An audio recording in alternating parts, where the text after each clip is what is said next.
ആലപ്പുഴയിൽ സ്വകാര്യ റിസോർട്ടിന്റെ മതിൽ പൊളിച്ച സംഭവത്തിൽ അമ്പലപ്പുഴ എംഎൽഎ സലാമിനെ ഒന്നാം പ്രതിയാക്കി ജാമ്യമില്ലാ വകുപ്പ് പ്രകാരം കേസെടുത്തിരിക്കുകയാണ് പിണറായിയുടെ പോലീസ്. ആലപ്പുഴ സൗത്ത് പോലീസാണ് കേസെടുത്തത്. പൊതുമരാമത്ത് എഞ്ചിനീയറും കോൺട്രാക്ടറുമാണ് 2ഉം 3ഉം പ്രതികളായിട്ടുള്ളത്. ഈ ജാമ്യമില്ലാ വകുപ്പ് എന്ന് പറയുമ്പോൾ ഇനി പൊതു ഇടങ്ങളിൽ കണ്ടാൽ ഈ ഗുണ്ടാ എംഎൽഎയെ അറസ്റ്റ് ചെയ്യേണ്ടി വരും. ഈ CPM നേതാക്കൾ വിഡ്ഢികളാണോ അല്ല വിഡ്ഢികളെ പോലെ അഭിനയിക്കുകയാണോ എന്ന് മനസ്സിലാകുന്നില്ല. കാരണം CPMന്റെ ഏറ്റവും മുതിർന്ന നേതാവ് EP ജയരാജനും ഭാര്യയും മകനുമൊക്കെ ചേർന്ന് കണ്ണൂരിലെ പാർട്ടി ഗ്രാമത്തിൽ ഒരു റിസോർട്ട് തുടങ്ങി തിരുമ്മലുകളെല്ലാം തുടങ്ങിയിരിക്കുമ്പോഴാണ് ആലപ്പുഴയിലെ നേതാവിന് റിസോർട്ട് കാണുമ്പോൾ തന്നെ കലിയിളകുന്നത്. അതായത് ഈ ഡിസംബർ 28-നായിരുന്നു കേസിനാസ്പദമായ സംഭവം നടന്നത്. പൊതുവഴിക്ക് വീതി കൂട്ടുന്നതുമായി ബന്ധപ്പെട്ട് മതിൽ പൊളിക്കാൻ നോട്ടീസ് നൽകി ദിവസങ്ങൾ കഴിഞ്ഞിട്ടും നടപടിയില്ലാതെ വന്നതോടെയാണ് H സലാം MLAയുടെ നേതൃത്വത്തിൽ സ്വകാര്യ റിസോർട്ടിന്റെ മതിൽ അങ്ങോട്ട് പൊളിച്ചു കളഞ്ഞത്.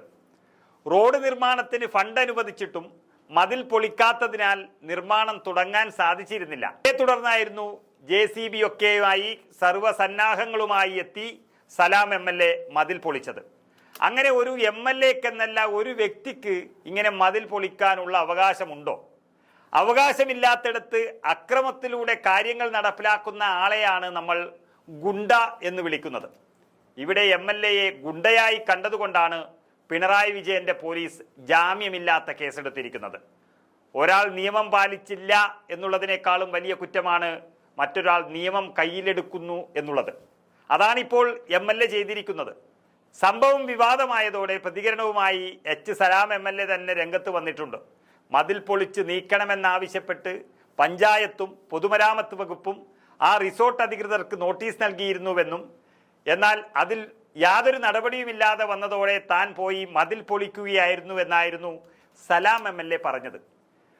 അതായത് ഈ പഞ്ചായത്ത് നൽകിയ നോട്ടീസിൽ പറയുന്ന കാര്യങ്ങൾ അനുസരിച്ചില്ല എങ്കിൽ MLAക്ക് ഗുണ്ടായിസം നടത്താമെന്ന് ആ നോട്ടീസിൽ പറയുന്നില്ല. അല്ല, അങ്ങനെ ഒരു നിയമവുമില്ല. പൊതുവഴി കയ്യേറിയാണ് റിസോർട്ട് അധികൃതർ മതിൽ പണിതെന്ന് പറയുന്ന MLAക്ക് അത് പൊളിക്കാനുള്ള അധികാരം കോടതി നൽകിയിട്ടുണ്ടോ? MLA മതിൽ പൊളിച്ചത് നിയമവിരുദ്ധമായതാണെന്നും അത് കാണിച്ചുകൊണ്ട് ബന്ധപ്പെട്ടവർ കോടതിയെ സമീപിച്ചും എന്ന് ഉറപ്പായതോടെ പിണറായി വിജയന്റെ പോലീസിന് MLA ഗുണ്ടയായി മാറിയിരിക്കുന്നു.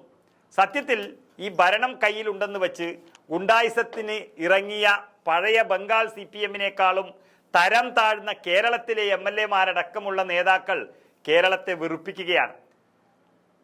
കറക്ക് കമ്പനി ഉണ്ടാക്കി മുഖ്യമന്ത്രിയുടെ മകൾ കരിമണൽ കർത്തയുടെ കയ്യിൽ നിന്നും കോടികൾ തട്ടിയെടുത്തതും CPMന്റെ മുൻ മന്ത്രി റിസോർട്ട് പണിത് മസാജ് ആരംഭിച്ചപ്പോഴൊന്നും ഒരക്ഷരം മിണ്ടാത്ത ഈ MLA നിയമം കയ്യിലെടുത്തത് ജനങ്ങളെ പറ്റിക്കാൻ വേണ്ടി എന്ന് വ്യക്തമായിരിക്കുന്നു. അങ്ങനെ അമ്പലപ്പുഴ MLAയും ഒരു ഗുണ്ടാപ്പണിക്ക് പോയി ജാമ്യമില്ലാത്ത കേസിൽ പെട്ടിരിക്കുക.